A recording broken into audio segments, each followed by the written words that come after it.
Hello दोस्तों, good morning. आज मैं आपके सामने फिर एक बार से इकोनॉमिक्स के कुछ क्वेश्चंस लाया हूँ। कल तक हमने कंज्यूमर इक्विलिब्रियम के 10 क्वेश्चन किए थे। आज हम 11th क्वेश्चन देख लेते हैं। 11th क्वेश्चन क्या है? यदि समस्त वस्तुओं की कीमतें समान हो तो उपभोक्ता को उस स्थिति में अधिकतम कुल उपयोगिता प्राप्त होगी। जबकि आपके 4 ऑप्शंस दिए हैं, तो चारों ऑप्शंस को जब हम देखते हैं तो इसमें से आपको कुल उपयोगिता अधिकतम होने के लिए आपकी कंडीशंस क्या है ये बताना है। पहले आपका marginal utility of U A equals to marginal utility of U B equals to marginal utility of U N है, ये आपका दिया हुआ है। तो इसमें आपका जो उत्तर रहेगा वो आपका, फिर दूसरा देख लेते हैं पहले, टोटल यूटिलिटी। अब जहाँ तक पी ए पी बी और उपरोक्त में से कोई नहीं, 4 ऑप्शंस दिए हैं जो आपको देखिए दूसरा लग रहा था, पर टोटल यूटिलिटी और प्राइस का रेशियो नहीं होता है इसमें। मार्जिनल यूटिलिटी और प्राइस का रेशियो होता है, और यहाँ पर मार्जिनल यूटिलिटी वाला एक ही क्वेश्चन से पहला पार्ट है और इसमें प्राइस लगभग सबकी बराबर है, तो पहला पार्ट आपका सही रहेगा। तो आपका ऑप्शन जो होगा वो ऑप्शन नंबर ए आपका सही रहेगा इसमें, यानी कि मार्जिनल यूटिलिटी अगर सारे आपकी वस्तुओं की समान होगी तो आपका उस स्थिति में अधिकतम कुल उपयोगिता प्राप्त होगी। तो 12वां प्रश्न देख लेते हैं। उपभोक्ता का उद्देश्य, उपभोक्ता का उद्देश्य क्या है? 12वां प्रश्न है ये, निम्नलिखित है। सीमांत उपयोगिता को अधिकतम करना, औसत उपयोगिता को की अधिकता, कुल उपयोगिता को अधिकतम करना, उपरोक्त सभी।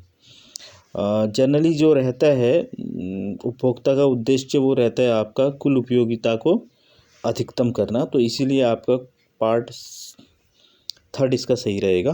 13वां देख लेते हैं हम लोग। यदि एक उपभोक्ता 3 वस्तुओं एक्स वाई जेड का उपभोग करता है तो उसकी साम्य स्थिति होगी। अब उसकी साम्य स्थिति कौन सी होगी?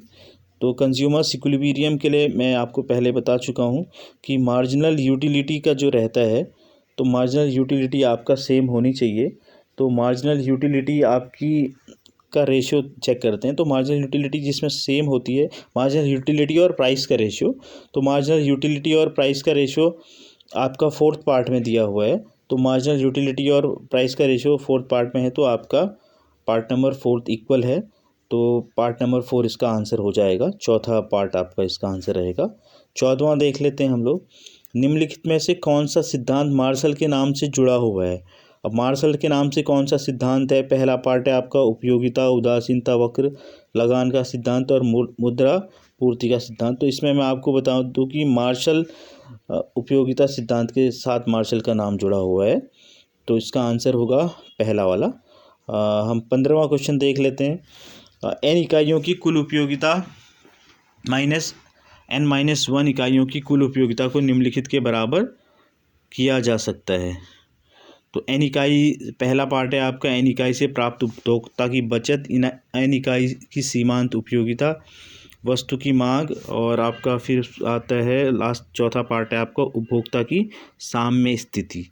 तो उपभोक्ता की साम्य स्थिति n-1 जब हम लोग करते हैं तो ये आपका होती है सीमांत उपयोगिता। तो इसके लिए आपका जो उत्तर रहेगा वो आपका रहेगा n इकाई की सीमांत उपयोगिता। एक अतिरिक्त इकाई से जो हमें उपभोक्ता को उपयोगिता मिलती है तो उसको हम लोग सीमांत उपयोगिता बोलते हैं। तो n-1 सीमांत उपयोगिता को दर्शाता है। 16वां प्रश्न देख लेते हैं यहाँ पे। सीमांत उपयोगिता ह्रास नियम निम्नलिखित के लिए लागू किया जा सकता है। अब सीमांत उपयोगिता ह्रास नियम है कि जैसे जैसे हम अधिक इकाइयों का कंजप्शन करते हैं तो हमारे लिए उसकी उपयोगिता कम होती है। इसमें से किसके लिए लागू किया जा सकता है ये आपको बताना है। शराबी के लिए, कंजूस के लिए, स्टाम्प संचय, इनमें से कोई नहीं। तो आप जब देख रहे हैं तो इनमें से कोई नहीं होगा, क्योंकि इन सभी में से जो पहला, दूसरा और तीसरा दिया है इसमें से आपकी कभी भी इनकी उपयोगिता कम नहीं होती। तो उपयोगिता ह्रास नियम इनमें से किसी के लिए लागू नहीं होगा। इसमें न शराबी के लिए, न कंजूस के लिए, न स्टाम्प संचय में। तो 17वां प्रश्न देख लेते हैं हम लोग। सीमांत उपयोगिता ह्रास नियम उपयोगिता की माप को गणनावाचक विचार मानता है, क्रमवाचक विचार मानता है, गणनावाचक के साथ साथ क्रमवाचक मानता है, असंभव मानता है। तो सीमांत उपयोगिता ह्रास नियम उपयोगिता की माप को गणनावाचक विचार मानता है, गणनावाचक विचार मानता है, तभी इसकी माप की जा सकती है, ये कह रहा है ये। 18वां प्रश्न देख लेते हैं हम लोग। 18वां प्रश्न जो है आपका, औसत उपयोगिता के बराबर होती है। औसत उपयोगिता किसके बराबर होती है ये आपने बताना है। तो औसत पहला पार्ट जो आपका है, सीमांत उपयोगिता बट्टे वस्तु की औसत मात्रा, दूसरा है कुल प्राप्त उपयोगिता वस्तु की उपभोग की गई मात्रा, और आपका तीसरा पार्ट है सीमांत उपयोगिता वस्तु की इकाई, उपरोक्त सभी। तो औसत, किसी भी चीज़ का औसत निकालने के लिए कुल प्राप्त उपयोगिता और वस्तु की उपभोग की गई मात्रा रखते हैं, तो इसमें से आपका उत्तर होगा दूसरा वाला।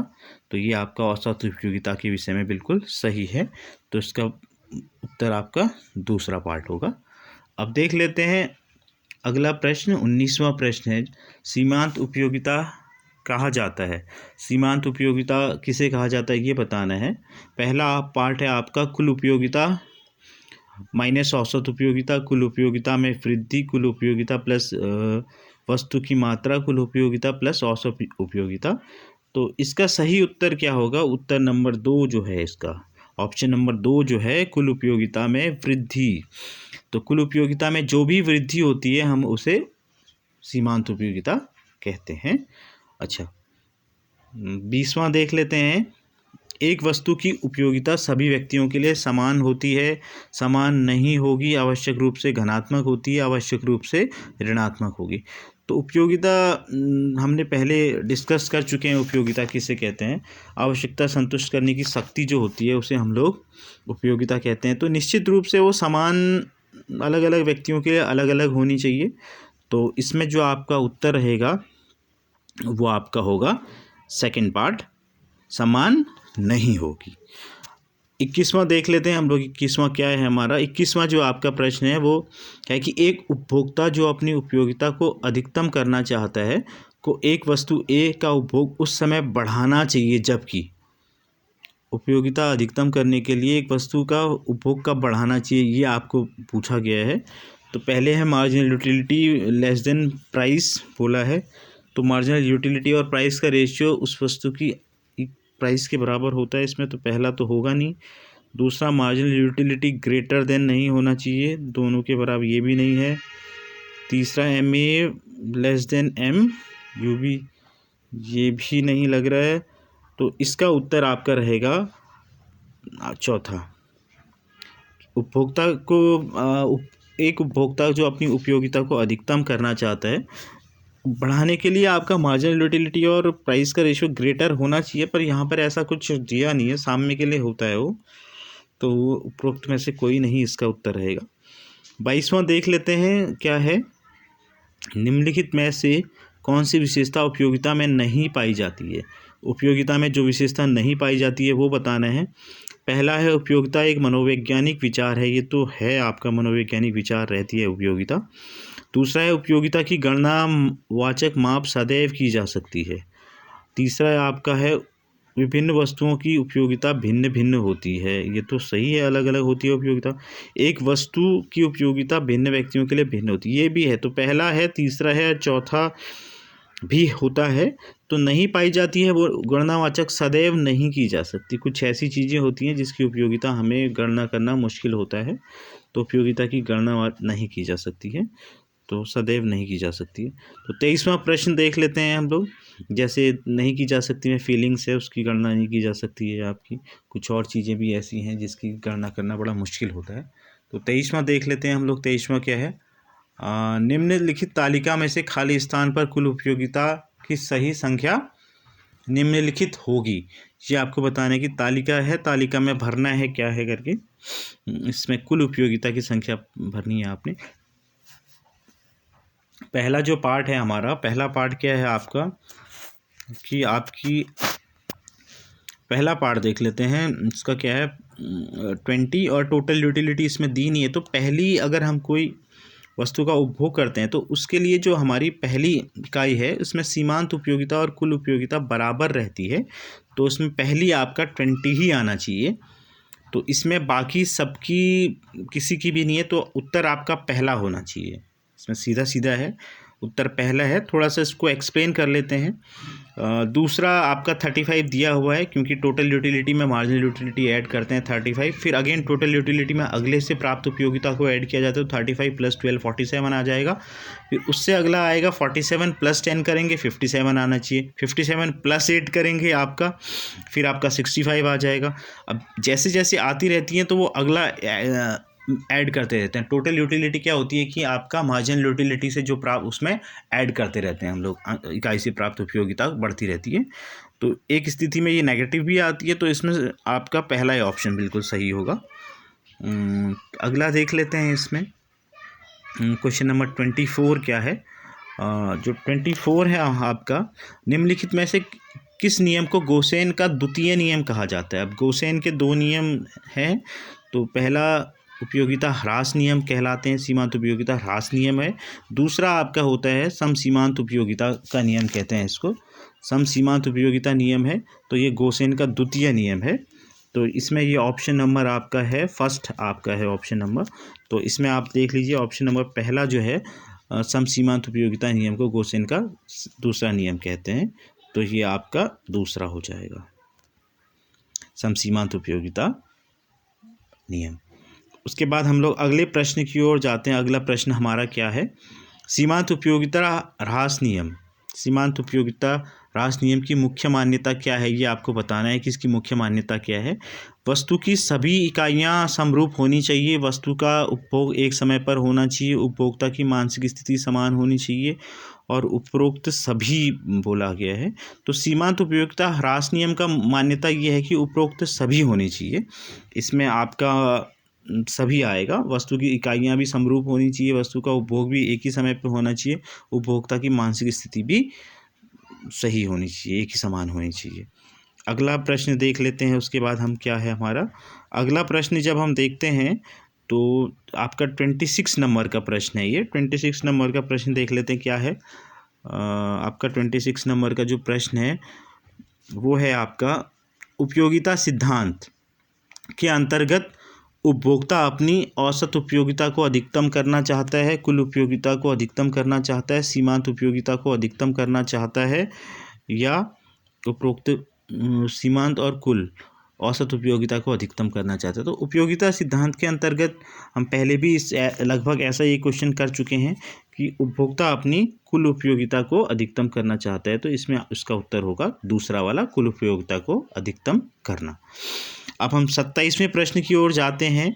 इसमें सुमेलित करना है, कॉलम ए से कॉलम बी, सूची 1 से सूची 2 को सुमेलित करना है। तो पहला पार्ट हम देख लेते हैं कि जब कुल उपयोगिता बढ़ती है तो सीमांत उपयोगिता आपकी घनात्मक एवं घटती हुई होती है। तो पहले का तो पहला ही लग रहा है, ये फर्स्ट का फर्स्ट ही लग रहा है। ऑप्शन में देख लेते हैं, फर्स्ट का फर्स्ट के 2 हैं। अब फिर आगे बढ़ते हैं। बी का क्या है? कुल उपयोगिता उस समय अधिकतम होगी जबकि सीमांत उपयोगिता आपकी 0 होनी चाहिए। तो 0 होती है, बी का सेकंड है। ये ऑप्शन भी अभी 2 में आपका चल रहा है, सेकंड और फोर्थ में। तीसरा देख लेते हैं, सीमांत उपयोगिता और औसत उपयोगिता सीमांत उपयोगिता औसत उपयोगिता के बराबर उस समय होती है जबकि औसत उपयोगिता अधिकतम होती है। तो अधिकतम होती है, ये आपका चौथे वाले में है। तो इसका उत्तर संभवतः चौथा होगा। फिर भी एक लास्ट ऑप्शन देख लेते हैं। उपयोगिता को निम्नलिखित प्रकार से परिभाषित किया जा सकता है, आवश्यकता को संतुष्ट करने की शक्ति उपयोगिता कहते हैं। तो बिल्कुल इसका जो पार्ट है वो आपका फोर्थ पार्ट बिल्कुल सही रहेगा। अच्छा, तो अगला प्रश्न देख लेते हैं हम लोग। 28वां प्रश्न, सीमांत उपयोगिता ह्रास नियम निम्नलिखित में से किसका आधार है? प्रगतिशील कर का आधार, विनिमय मूल्य व उपयोगिता मूल्य का अंतर बताना, धन के पुनर्वितरण की नीति में सहायक, उपरोक्त सभी। तो इसमें सभी लगभग होगा, तो उपरोक्त सभी इसका सही उत्तर है।